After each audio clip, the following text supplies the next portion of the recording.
Hey guys, a lot of you probably heard that Zhongli was getting buffed in 1.3.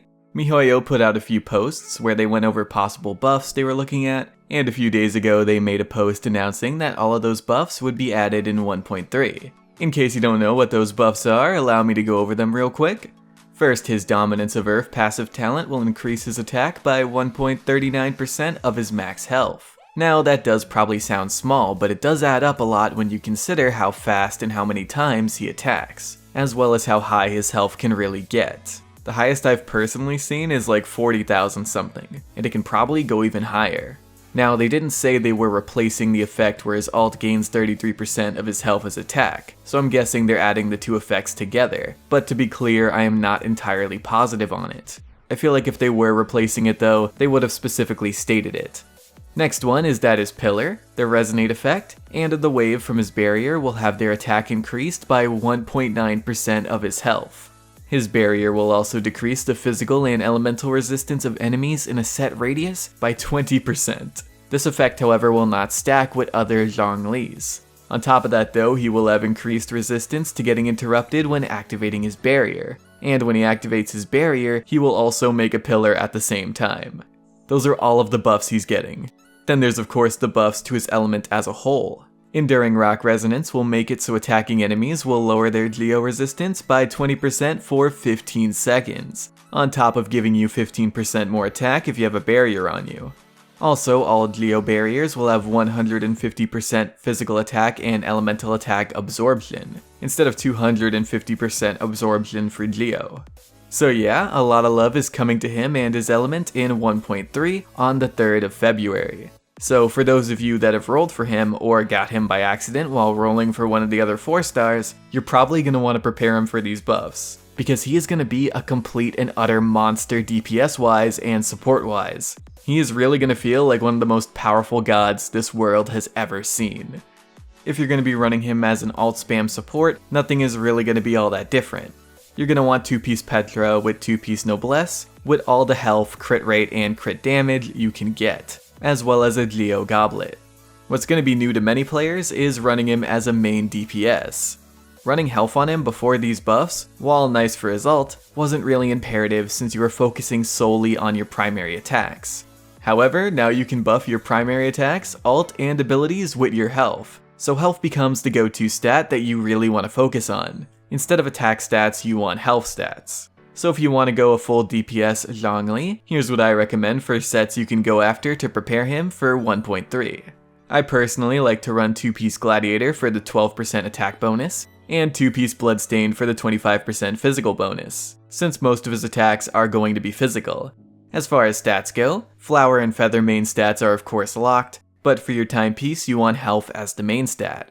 Now in case you don't know, you can't get a substat on an artifact that's the same as the main stat. So if you get health percent as the main stat on the timepiece, you cannot get it as a substat too, so don't bother. However, you can get flat health though. For the goblet, you want a physical one.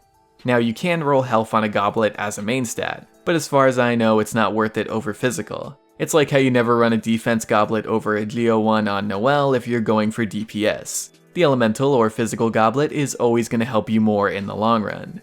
For the mask, you want crit rate or damage, depending on how high your crit rate is. If your crit rate is 50-60% with your substats only, you can go for damage on the mask. If not, then go crit rate. It really does depend on where your substats land. Odds are though you'll be running a crit rate one.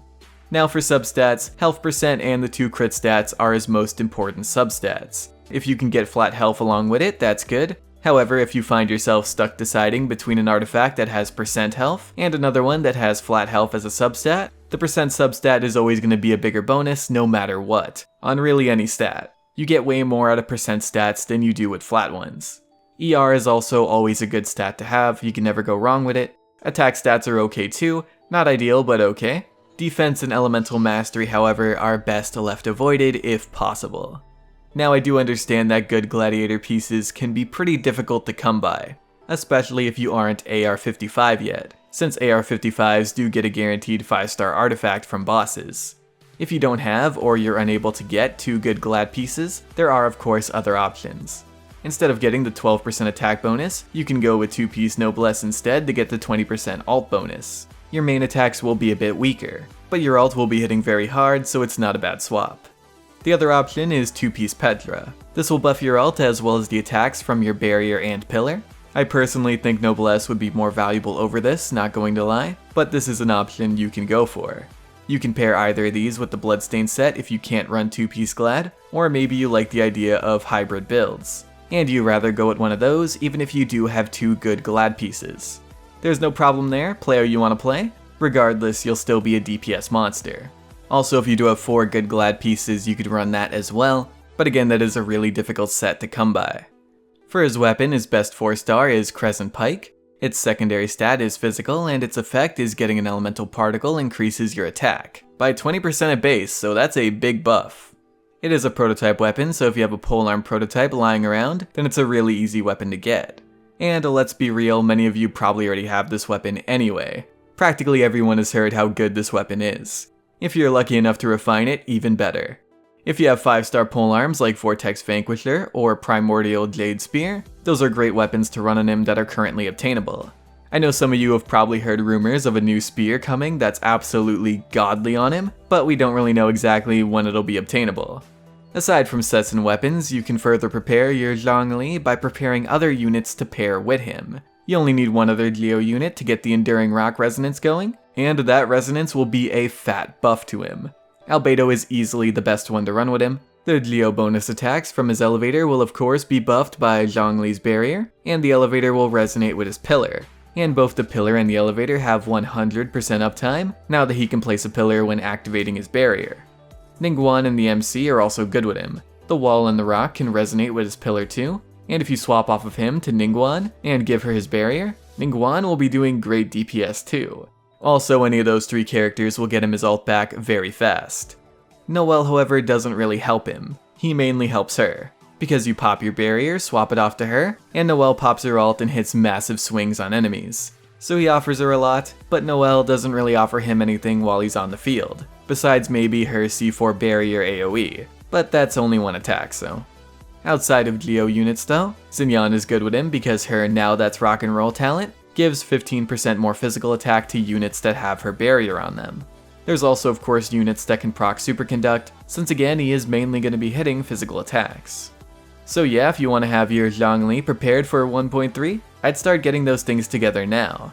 You have about 10 days, but keep in mind, if you're rolling for Zhao or Ketling, you may want to save your resources for them. Because gathering enough resources to fully build and level a character isn't easy and it does take time. I can't really say for certain who's going to be more powerful between Zhongli and Zhao, so you may want to wait till 1.3 to find out. But yeah, that's pretty much it guys. I want to thank y'all for watching, I very much appreciate it, and I'm gonna see you guys later. Bye!